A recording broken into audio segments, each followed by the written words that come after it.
Salut tout le monde. Aujourd'hui, on parle de la saison 3 d'Under the Dome. Dès le premier épisode, j'ai été complètement sidéré. Je ne m'attendais absolument pas à ça. Une vraie vague de paranoïa m'a envahi, changeant du tout au tout ma perception des saisons précédentes. Mais commençons par le début. 1 an après l'évasion de Shaster's Mill, la vie semble reprendre son cours. Barbie, devenue mercenaire pour l'armée, a une nouvelle petite amie, Eva, au courant de son passe. Il est hante par des cauchemars où il retrouve Julia, décédée, laissant planer le sentiment qu'il n'a pas tenu sa promesse de revenir pour elle. Eva le convainc de retourner à Shaster's Mill pour l'anniversaire des événements. Le village est transforme, plus beau, plus propre que jamais, selon Barbie. Au café, il retrouve Joe McAllister, toujours en deuil par la mort de sa sœur Angie. Sam, emprisonne pour son meurtre, arrête de boire, fréquenter les alcooliques anonymes, assume pleinement sa responsabilité et ne souhaite qu'une chose, le pardon de Joe. Nori a fini ses études, elle et sa mère sont restées à Shaster's Mill. Elle s'épanouit, mais ses relations avec Joe sont tendues. Tout semble aller bien pour les habitants, malgré leur perte et leur traumatisme. Seul Ben, l'ami de Joe, ressent une étrange disharmonie. Mais voilà le choc. On découvre Julia, Junior et Jim, officiellement morts, dans une réalité parallèle. Est-ce le passe? C'est là que ma paranoïa s'est déclenchée. On n'est plus dans un simple film, mais dans une situation réelle, un rituel magique avec un objectif précis. Dans les tunnels souterrains, on voit Mélanie surveiller Joe et les autres habitants via des écrans, tandis qu'ils sont allongés dans des sortes de capsules. Bienvenue dans la matrice. Et quand j'ai doute de la réalité, Mélanie l'étranglait. Dans ce monde virtuel, il meurt d'une crise d'asthme alors qu'il en est guéri depuis 1 an. Cet événement change complètement le sens de la série. On comprend que des extraterrestres sont arrivés sur Terre. Après une période d'inactivité ou d'action discrète, ils passent à l'attaque. La Terre est isolée, coupée de toute communication avec l'extérieur.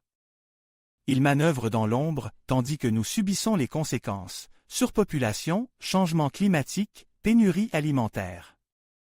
Des individus nous manipulent comme un troupeau. Il y a des élus, des clairvoyants, et un virus, jamais réellement déployé, mais utilise pour semer la peur et poursuivre un plan d'extermination.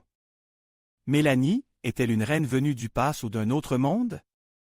Elle a conduit les habitants dans une réalité virtuelle, une simulation qui nous attire de plus en plus à travers les films et séries sur les jeux virtuels. Mais personne ne parle du contrôle exerce sur nos corps physiques pendant que notre esprit est captive. Et tout ça, juste dans le premier épisode. Les habitants sont sortis de la simulation, mais se retrouvent à nouveau sous le dôme. Chacun a vécu la vie de ses rêves, mais le retour à la réalité est brutal. Ils ont passé à peine 1 semaine dans ce monde idyllique. Christine Price, la nouvelle reine, prend le relais après la mort de Mélanie, dont l'esprit n'a pas supporté la fusion avec l'entité extraterrestre. Christine, qui jouait le rôle de psychologue dans la simulation, devient la nouvelle reine après avoir touché l'œuf. Le dôme protégeait la reine. Elle éliminait Mélanie en la faisant passer pour un accident. 5 ans plus tôt, des météorites sont tombés sur Terre. Christine et Eva, employées d'action, cherchent l'œuf comme source d'énergie. La différence entre Linda, la policière humaine, et Christine, l'extraterrestre, est flagrante. Christine, avec des millénaires de mémoire accumulée, manipule les hommes, les utilisant comme armée et reproducteurs. L'homosexualité est activement promue. Les habitants sous le contrôle de Christine sont devenus un essaim, un fourmilier. Elle les aime, mais peut sacrifier n'importe lequel d'entre eux pour sa survie. Seuls Joe, Nori, Jim, Athé et Sam résistent. Ils doivent réveiller les autres en provoquant de fortes émotions. La deuxième vague de météores rappelle un événement passe, suggérant une boucle temporelle, peut-être un avertissement. L'extermination de la planète n'était qu'une illusion pour solidifier le contrôle de Christine. Elle attend la naissance d'une nouvelle reine, sa fille. Le dôme se solidifie, menaçant d'asphyxier les habitants. Détruire le dôme est un dilemme, laisser la reine s'échapper ou mourir tous ensemble. Le dôme est détruit, mais une nouvelle reine naît, Dôme, fille de Dal et Eva. Le nom même du faux est une métaphore, sous le dôme, sous le règne de Dôme, ou Doom, la perte. Barbie, aveugle par l'amour paternel, ne réalisait que trop tard la nature monstrueuse de sa fille. Après la destruction du dôme, l'armée intervient, propose une version officielle des événements, et les héros acceptent de mentir pour être libérés. Jim devient homme politique et continue à surveiller Dôme, qui travaille dans une crèche et trouve un nouvel œuf. Elle prévoit de créer un nouveau dôme. La saison 3 se termine sur cette note, laissant présager une suite. Mais il n'y aura pas de saison 4.